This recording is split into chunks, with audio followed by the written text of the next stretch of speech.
Right, so hello and welcome back to Books and Things and welcome back to Favourites Week. And today I'm going to be talking about my top 10 favourite poems.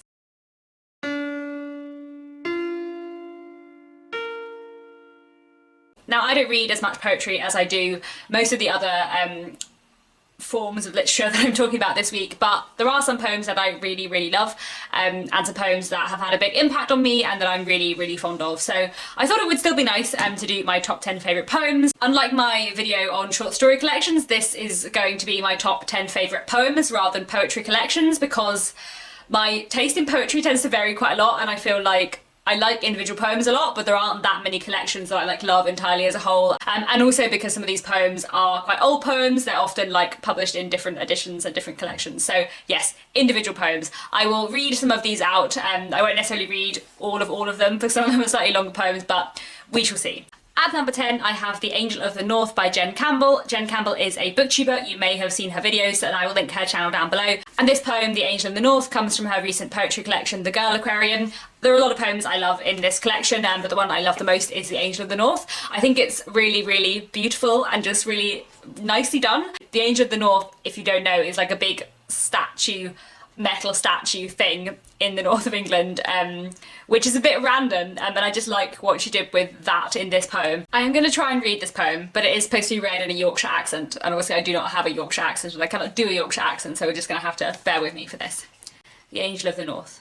I always wondered why a lass would stand on a hillside with her arms spread wide like she's reaching for the world. But there are newspaper chiefs who had taken her photo with all of them chatting like she might have been theirs. So I stood on a bank tilted in a back garden and waited impatient for me skin to rust and fade. It's weird, I keep saying, I don't know if I like it, even though she's a sign what's to welcome us home. 'Cause if she cannot move, does it matter? And where are her eyes? And if her mouth cannot open, can she still taste the snow? What food does she eat and what language should I use? And does she know she's a giant stretched out in the wind? If we take it in turns to stand facing the sky, will she know that we're there? Will she feel less alone? At number 9, I have Old Man by Yue Fanthorpe. This is actually a poem that I studied at GCSE when I was 15 years old, and it just really stayed with me. I really like Yue Fanthorpe. I think she was such an interesting poet and wrote such beautiful poems, and this poem is just one that has always stayed with me and that I have always really enjoyed. Old man.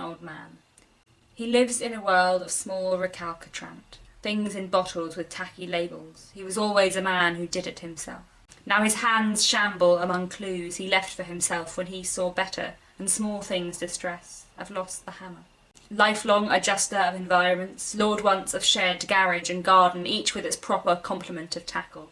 World authority on 12 different sorts of glue, connoisseurs of nuts and bolts, not good with daughters, but a dab hand with the Black and Decker, self-demoted in your 90s to washing up after supper and missing crust streaks off food off your plate. Have you forgotten the jokes you no longer tell, as you forget if you smoked your timetable cigarette?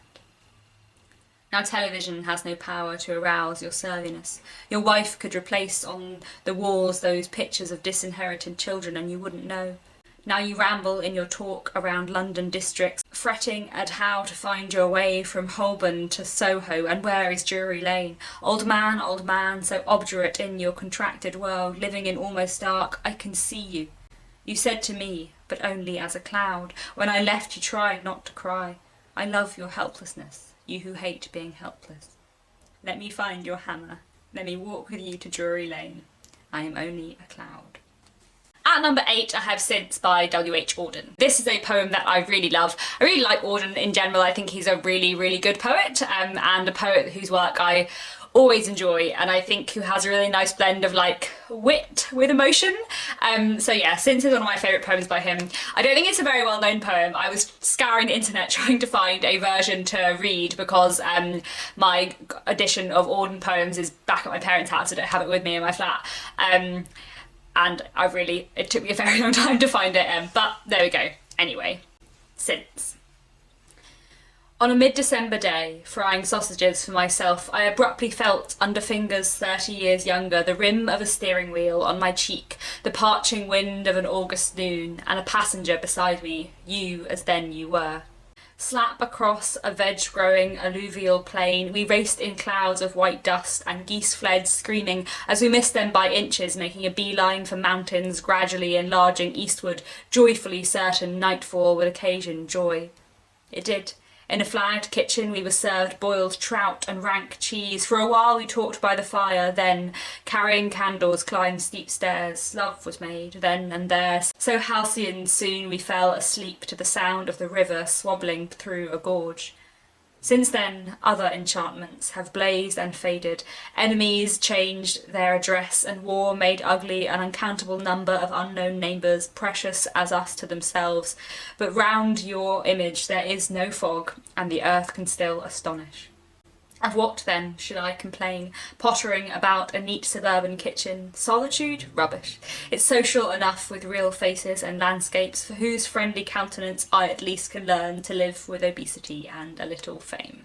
At number 7, I have Neutral Tones by Thomas Hardy. Thomas Hardy is probably my favourite poet. I love his poetry a lot. I also find it very interesting that he's like mostly a 19th century novelist and a 20th century poet, although the poem Neutral Tones is actually one of his much earlier poems from the Victorian period. Hardy is another poet that I studied in school. I studied some of his work at A-level and just completely fell in love with it. By then I had already fallen in love with his novels as well. Hardy's poetry is often quite sad and a bit miserable, but in a way that I think is really, really beautiful, and often has like a tiny glimmer of hope and happiness that was, even if it doesn't exist anymore, which is something I really like in his novels, the kind of like transient nature of happiness. That sounds very existential, but anyway. Neutral Tones. We stood by a pond that winter day, and the sun was white as though chidden of God, and a few leaves lay on the starving sod. They had fallen from an ash and were grey. Your eyes on me were as eyes that rove over tedious riddles solved years ago, and some words played between us to and fro, on which lost the more by our love. The smile on your mouth was the deadest thing, alive enough to have strength to die, and a grin of bitterness swept therein like an ominous bird a wing. Since then, keen lessons that love deceives and rings with wrong have shaped to me your face, a god-cursed sun and a tree, and a pond edged with greyish leaves. Next I have The Long Small Room by Edward Thomas. Edward Thomas is a poet I really like. I studied him at university, and specifically I think I looked at quite a lot of his war poetry. He wrote quite a lot of poems about the First World War, but he also wrote some poems about writing, and those tend to be my favourites, and The Long Small Room is one of these, I suppose, and I like the way it kind of looks at time and writing, I guess. The Long Small Room. The long small room that showed willows in the west narrowed up to the end the fireplace filled, although not wide. I liked it. No one guessed what need or accident made them so build. Only the moon, the mouse and the sparrow peeped in from the ivy round the casement thick. Of all they saw and heard there they shall keep the tale for the old ivy and older brick. When I look back, I am like moon, sparrow and mouse that witnessed what they could never understand or alter or prevent in the dark house. One thing remains the same. This is my right hand, crawling crab-like over the clean white page, resting a while each morning on the pillow, then once more starting to crawl on towards age. The 100 last leaves stream upon the willow.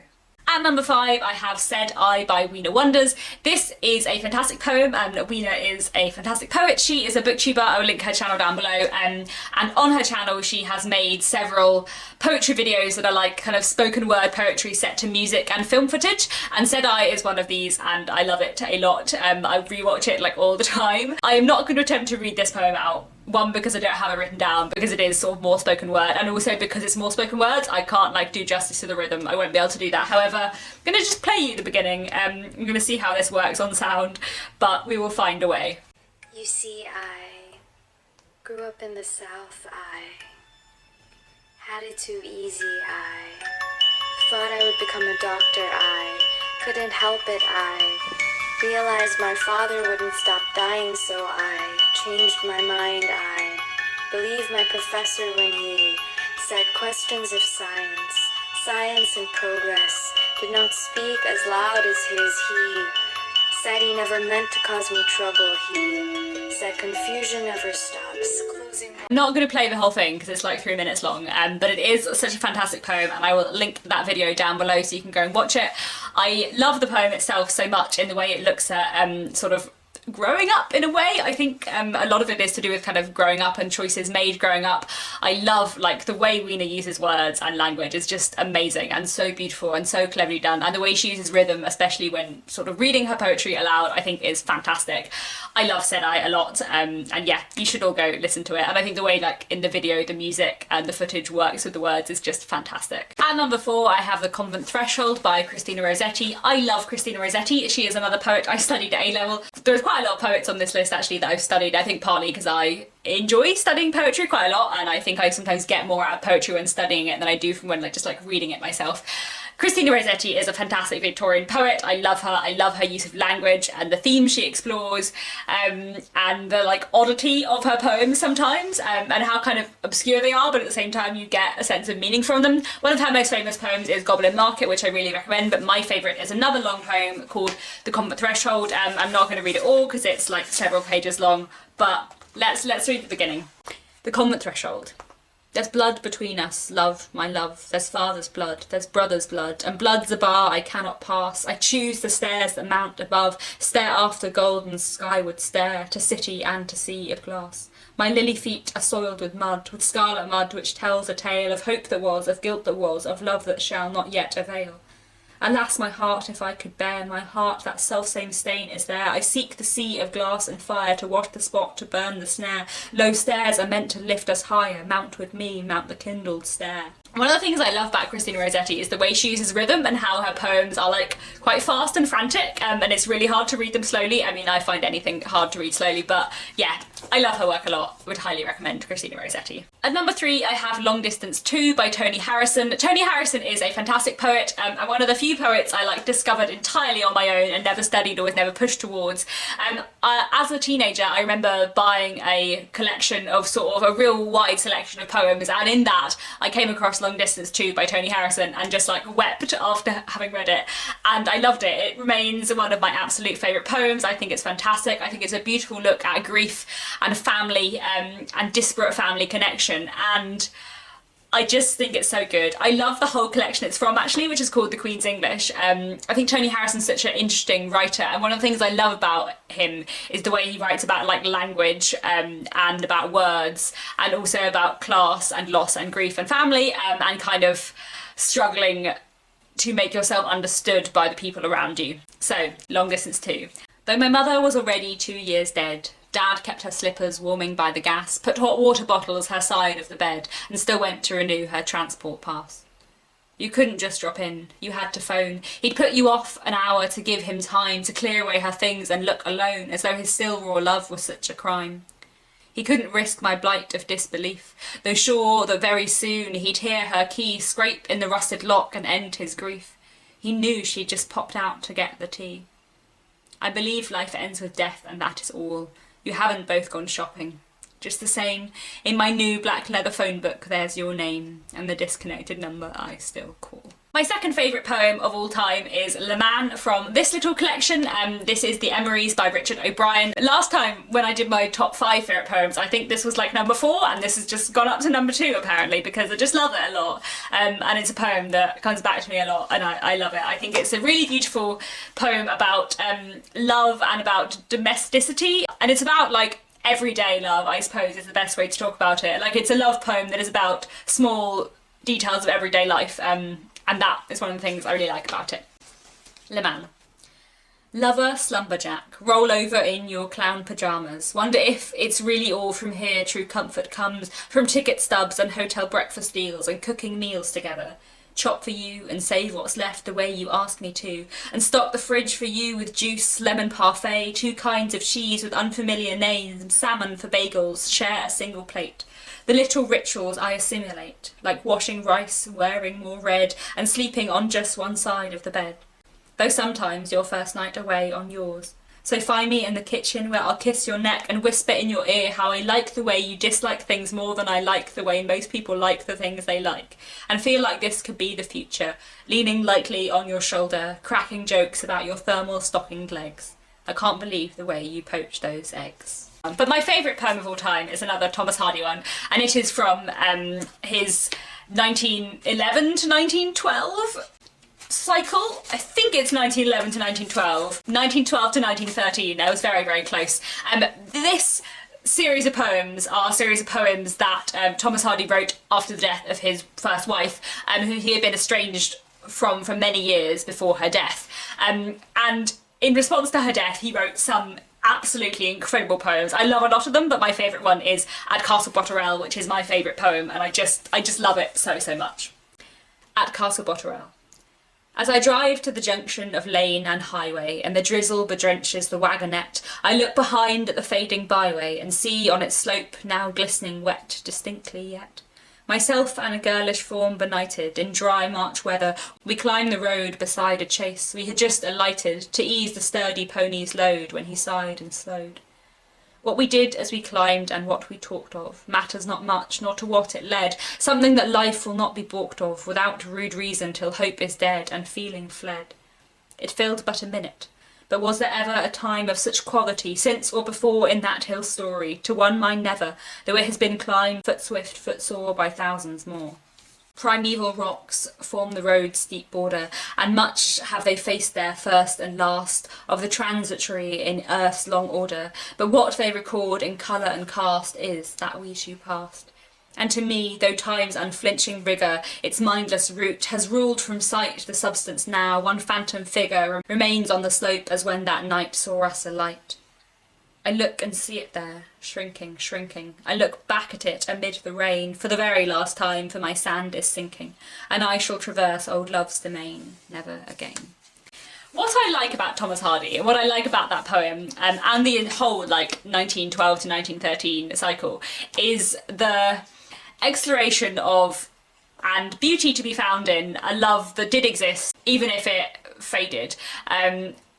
And I think that's something that Thomas Hardy's books look at a lot. They often have tragic endings, but there are moments of real happiness and joy in the middle. And I think his poems often capture that really well as well. So there we have it. Those are my top 10 favourite poems. Let me know down in the comments if you've read any of these, what you think of them, if you like any of these poets, and also let me know what your favourite poem is. And that is all. Thank you very much for watching, and I'll be back tomorrow to talk about my favourite non-fiction books.